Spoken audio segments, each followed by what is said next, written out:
दोस्तों, मकर संक्रांति के मौके पर प्रधानमंत्री ने अपने घर में यानी कि सरकारी आवास में गौ माता को चारा खिलाया।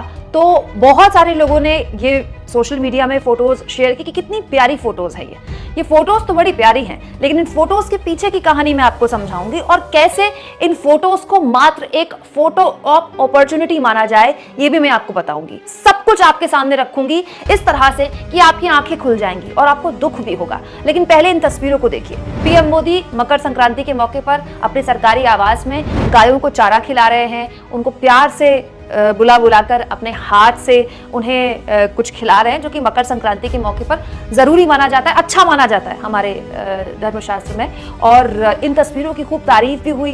पीएम मोदी को गौ माता का प्रेमी बताया गया कि गाय से कितना प्रेम करते हैं पीएम मोदी। वैसे आपकी अगर नजर ना पड़ी हो तो गौर फरमाइएगा, पीएम मोदी के आसपास जो गौ माता हैं वो गौ माता नहीं है जो हमारे घरों में होती हैं या अमूमन हम अपने सड़कों में जिन गौ माताओं को देखते हैं। दोस्तों, ये मिनिएचर काउस कही जाती हैं, या फिर हिंदी में कहूँ तो पुंगनूर गाय। आंध्र प्रदेश के बड़े हिस्से में इन गायों को पाला जाता है। दोस्तों, पुंगनूर गायों के लिए कहा जाता है कि जो दूसरी गायें हैं जो अमूमन आपके हमारे घरों में पाली जाती हैं, उनसे ज़्यादा फैटी इनका दूध होता है और 3 से 4 लीटर ये दूध देती हैं। और इनका जो साइज़ होता है वो जो दूसरी गायों है उनसे छोटा होता है, लेकिन जो दूध की गुणवत्ता है वो बेहतरीन होती है। खैर, फिर भी पीएम मोदी वाकई में गायों को चारा खिलाते हुए, घास खिलाते हुए बहुत अच्छे लग रहे हैं और ये तस्वीर भी बहुत अच्छी लग रही है। लेकिन ये फोटो ऑफ अपॉर्चुनिटी के लिए इस तरह की तस्वीरों की पोल खुल जाती है जब डबल इंजन सरकार के राजस्थान से ये खबर आ जाती है। दोस्तों, जब पीएम मोदी अपने कर कमलों से गौ माता को चारा खिला रहे थे और पुण्य बटोर रहे थे,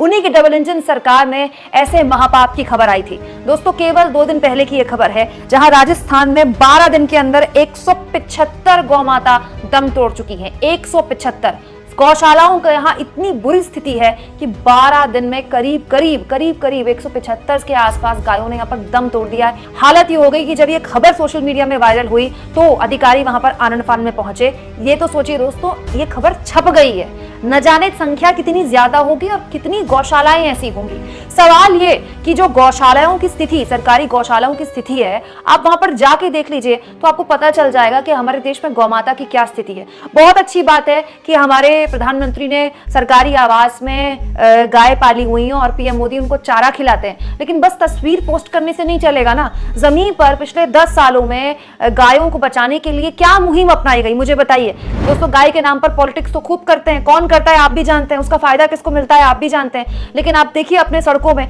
आज भी हमारी सड़कों में गौ माता प्लास्टिक खाते दिखती हैं। अच्छा लगता है क्या किसी को? क्या वो गौ माता नहीं है? क्या उनमें भगवान का वास नहीं है? दोस्तों, ये जो राजस्थान की खबर है जहां 12 दिन में 175 गायों की मौत हुई है, ये मात्र एक राज्य की खबर है। आप पूरे देश की स्थिति लगाकर देखिए।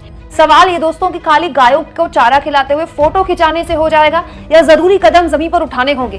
क्या ये सब इतना मुश्किल है? हमारे देश में चुनाव होते हैं तो एक रैली में 3-3, 4-4 करोड़ रुपए फूंक दिए जाते हैं। सबसे खर्चीले चुनाव पूरी दुनिया में अगर कहीं होते हैं तो उनमें भारत का, उस लिस्ट में भारत का भी नाम होगा अगर कभी कोई ऐसा रिसर्च किया जाए तो। जब एक रैलियों में इतने करोड़ों रुपए फूंक दिए जाते हैं, रैलियों में लोगों को बुलाने के लिए सरकारी बसों का इस्तेमाल किया जाता है, तो सवाल है दोस्तों कि जब चुनाव प्रचार में इतना पैसा खर्च किया जाता है तो उसका 1/4 भी अगर पूरे प्लानिंग के साथ, पूरे तरीके के साथ गौ माताओं को बचाने के लिए खर्च कर दिया जाए तो हमारी सड़कों में गौ माता प्लास्टिक ना खाएं। दोस्तों, क्या आपको भी लगता है कि इन सवालों को भूलकर सिर्फ पीएम मोदी की गाय को चारा खिलाती हुई इन तस्वीरों को अगर हम देखेंगे तो ये मात्र एक ढकोसला भर है? कमेंट बॉक्स में जरूर लिखें और जितना हो सके दोस्तों चैनल को शेयर करें, सब्सक्राइब करें और थैंक्स और ज्वाइन, ये 2 ऑप्शन है जिसके जरिए आर्थिक तौर पर आप मेरे चैनल के हाथ मजबूत कर सकते हैं।